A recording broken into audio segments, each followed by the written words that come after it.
दोस्तों, बहुत सारी फिल्में और बहुत सारे वेब सीरीज़ ऐसे बन चुके हैं जो कि बिहार के पृष्ठभूमि से बने हैं, बिहार की राजनीति से प्रेरित होकर के बने हैं। उसमें बड़े बड़े डायलॉग्स हमें सुनने को मिलते हैं कि बिहार की राजनीति सिर्फ बिहार की दशा नहीं, पूरे देश की दिशा और दशा तय करती है। अभी देश की दिशा और दशा तय करे ना करे, लेकिन बिहार की दुर्दशा ज़रूर कर दी है बिहार की राजनीति ने। और ये अभी नई बात नहीं है, एक बार फिर से भूचाल आ गया है, सियासी भूचाल इसको कह सकते हैं। सिर्फ बिहार में नहीं, पूरे देश में आ गया है। बहुत लोग इसको कहते हैं कि 2024 का नीतीश कुमार का ये एम्बिशन है, कुछ लंबे बड़े ख्वाब देख रहे हैं नेशनल लेवल के। कुछ लोग कुछ और बात कर रहे हैं। तो क्या ये सब चीज़ें नहीं हैं? कुछ लोग हमारे नीतीश कुमार माननीय मुख्यमंत्री जी को पलटू चाचा कह के बुला रहे हैं, कुछ लोग पलटू राम कह के बुला रहे हैं, कुछ लोग कह रहे हैं कि ये थूक कर चाटने वाले इंसान है। बिहार में थूक कर चाटने का मतलब होता है कि एक आपने जिस चीज़ को रिजेक्ट कर दिया है, वापस से उसी चीज़ को उठा लेना। तो लोग कुछ भी कहें, लेकिन मेरे हिसाब से नीतीश कुमार बहुत ही दरिया दिल इंसान है। जो भी बाहें खोल कर उनको पुकारता है, उनके पीछे वो दौड़े चले जाते हैं और झप्पी पा लेते हैं। उनका होर्डिंग, बहुत सारे होर्डिंग्स लगाए गए थे चुनाव के टाइम पे, कैंपेनिंग जब वो कर रहे थे। कैंपेनिंग में होर्डिंग पे लिखा हुआ था कि नीतीश कुमार सबके हैं। वाकई में सबके हैं। इन्होंने चरितार्थ कर दिखाया, इस चीज़ को साबित कर दिया कि सबके हैं। जो पुकारेगा उनके तरफ चले जाएंगे।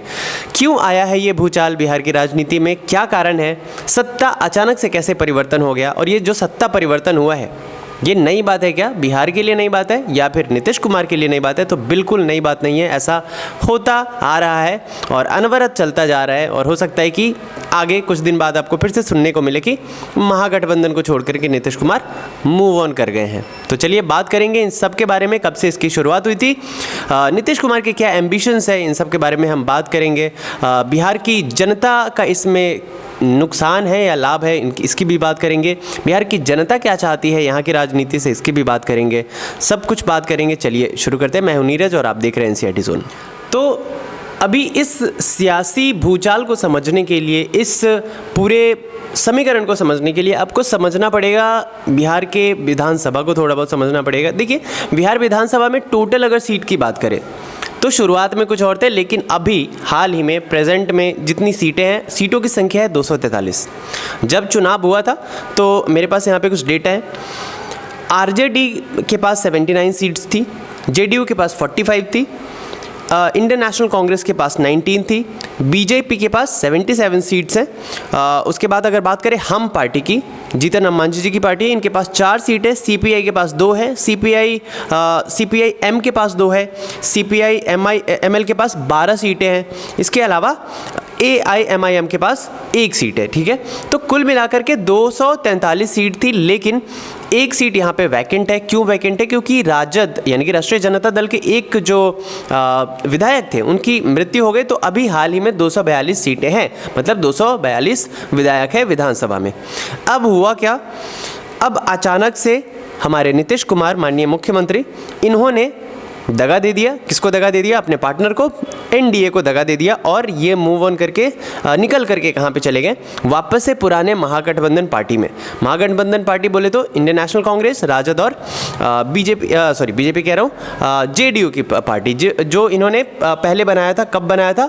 2015 की बात है। 15 में इन्होंने बनाया था, फिर 2 साल बाद ये वापस से उनको दगा देकर आ गए थे। तो सब समझते हैं ये घटनाक्रम कैसे शुरू हुआ।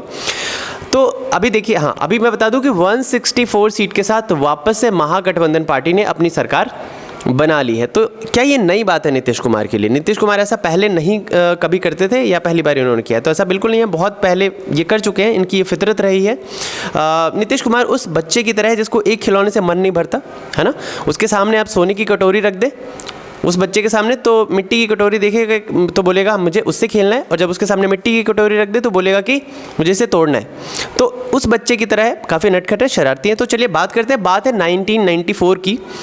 नीतीश कुमार ने सबसे पहले जनता दल, जो कि लालू यादव की पार्टी है, उनके खिलाफ रेबल कर दिया 1994 में। और उसके बाद जो जॉर्ज फर्नांडिस है, उनके साथ जाकर के अलायंस कर लिया, समता पार्टी बना ली। काफ़ी सालों तक ये कोलिशन रही इन दोनों की। और कोलिशन रही किसके साथ? अटल बिहारी वाजपेयी की नेतृत्व में जो सरकार चल रही थी, उसमें काफ़ी सालों तक इनका ये बना रहा, गठबंधन काफ़ी सालों तक बना रहा। नीतीश कुमार काम वहाँ पे करते रहे। अब बात है 2013 की। जेडीयू ने यहाँ पे सबसे पहली बार ब्रेकअप करने का सिलसिला जारी किया। सबसे पहले इन्होंने जो ब्रेकअप किया एनडीए के साथ वो 2013 में किया। क्यों किया, इसके कारण है हमारे आज के प्रधानमंत्री नरेंद्र मोदी जी। उस टाइम पे लोकसभा चुनाव के कैंपेनिंग के लिए नरेंद्र मोदी जी को चेयरमैन बनाया गया था। तो चेयरमैन जब बनाया गया तो नीतीश कुमार ने उन पे एलिगेशंस लगाए कि जो नरेंद्र मोदी हैं ये कम्युनिस्ट हैं, ये कम्युनल राजनीति करते हैं। तो और मैं हूँ सेक्युलर, ठीक है, मैं धर्मनिरपेक्ष हूँ, मैं धर्मनिरपेक्षता वाली राजनीति करता हूँ, तो मेरी और इनकी बनेगी नहीं। फिर 2013 में वो वहाँ से निकल गए, ठीक है। उसके बाद 2015 की बात है, 2015 में इन्होंने महागठबंधन बनाया आरजेडी के साथ और कांग्रेस के साथ मिल करके। 2 साल तक इनकी सरकार चली। और वो जो महागठबंधन का सोल पर्पस क्या था, सोल पर्पस ये था कि बीजेपी को हराना है और ऑब्वियसली मुख्यमंत्री के पद पे काबिज होना है। तो ये उनका सोल मकसद था, वहाँ पे हम कह सकते हैं इकलौता मकसद। उसके बाद 2017, 2 साल तक ये महागठबंधन की सरकार चली। 2017 में दोबारा हमारे चाचा ने, बल्टू चाचा ने क्या किया, दोबारा ब्रेकअप कर लिया। अभी महागठबंधन के साथ किया। पहले किसको धोखा दिया, बीजेपी को, अभी दोबारा किसको दे रहे हैं, महागठबंधन को। अब धोखा किस बात पे दिया, कह रहे हैं कि डिसएग्रीमेंट थे राजद के बीच में और हमारे माननीय मुख्यमंत्री जी के बीच में। अब क्या डिसएग्रीमेंट थे, इंटरनल रहे होंगे, हो सकता है किसी पोस्ट को लेकर रहा होगा, है ना, हो सकता है किसी मंत्रालय को लेकर रहा होगा, बहुत सारे रीजंस हो सकते हैं। तो मंत्रालय को ही लेकर था। तो यहाँ पे इन्होंने 2017 में इनके साथ अपना गठबंधन है तो वो तोड़ लिया। अब वापस से किसके पास आ गए, एनडीए के पास आ गए, जिनको ये छोड़कर चले गए थे। वापस से एनडीए के साथ आए और एनडीए के साथ ये इनकी जो गठबंधन है 5 सालों तक चली, 2017 से 2022 तक ये चल रही थी। अब क्या हुआ, जब 2017 में ये वापस बीजेपी के साथ गए थे तो इन्होंने बोला था कि मैं अपनी अंतरात्मा की आवाज़ सुनकर आया हूँ। मेरी अंतरात्मा ने कहा कि मुझे वापस से बीजेपी के साथ जाना चाहिए, एनडीए के साथ जाना चाहिए, इसलिए मैं आया हूँ। अब 2022 आ गई, 2022 में अगेन इन्होंने धोखा दे दिया है ना, बार बार धोखा दे रहे हैं एक ही पार्टी को। तो 2022 में इन्होंने ये कहकर धोखा दिया है कि, अभी कुछ कहकर धोखा नहीं दिया, ये कह रहे थे कि मेरी पार्टी को तोड़ने का काम कर रही है बीजेपी, एनडीए मेरी पार्टी को तोड़ने का काम कर रही है, मेरी पार्टी बिखरा देगी, इसीलिए मैं इसको छोड़ करके आ गया हूँ, ठीक है।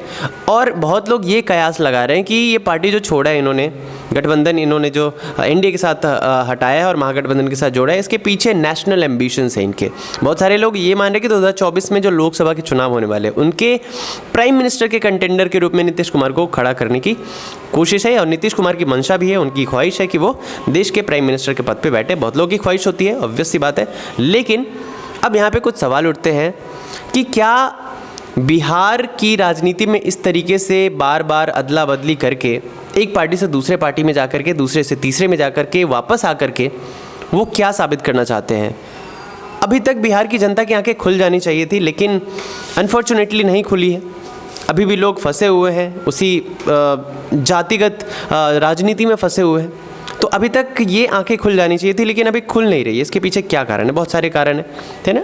एक तो लिटरेसी कारण है, पढ़े लिखे लोग भी नहीं आ पा रहे, तो लिटरेसी को पूरी तरीके से ब्लेम भी नहीं कर सकते हैं। तो चलिए बात करते हैं कि इनको प्राइम मिनिस्टर बनने का शौक़ है, अब बनने की चाहत भी है, सभी राजनेता की होती है कि वो वहाँ तक पहुँचे। तो पहुँचने के लिए आपके अंदर कुछ क्वालिटी होनी चाहिए। एक लीडर बनने के लिए जो क्वालिटीज़ होनी चाहिए वो आपके अंदर है, तभी आपने 3 डेकेड से लगभग आपने और लालू यादव जी ने मिलकर के 3 दशकों से बिहार के ऊपर राजनीति की है।